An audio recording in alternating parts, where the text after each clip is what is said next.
Okay, good afternoon. So, stop over po tayo rito sa isang area. Check ko lang makita kung saan area ito. Check ko mamaya sa map.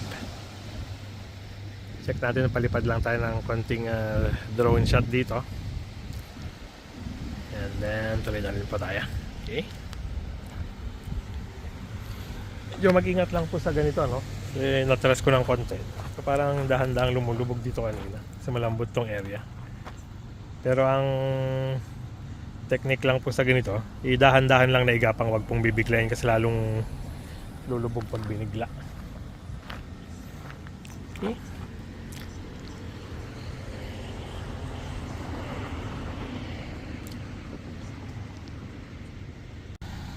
Okay, so tuloy na po tayo, and medyo lumubog po ng konti itong dalawang gulong sa harap saka sa likod kasi parang lumalambot po yung area. So dito po, i-try natin gamitin yung ito yung sa drive mode, then ima-manual natin.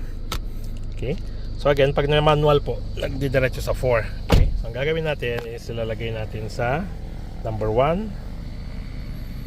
Okay, so para mag-stay lang po siya sa 1, then saka po natin diretso. So ganyan lang po, alalayan lang natin, wag natin bibiglayin para hindi siya mas lalong lulubog. Okay,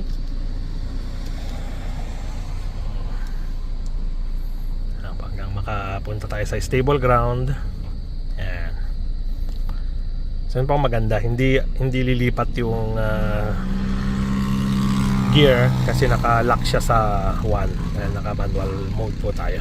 Okay, so since nasa safe na po tayo area, and balik na po natin sa drive, and then seat belt, at balik na po tayo sa Daang Maharlika. Nandito na po pala yung Daang Maharlika, na dumulo siya, hindi ko nakita kung saan masyadong area yung dulo ng MacArthur Highway.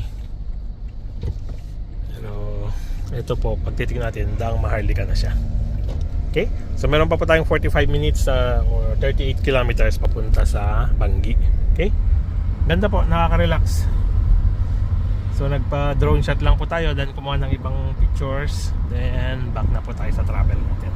Okay, salamat po.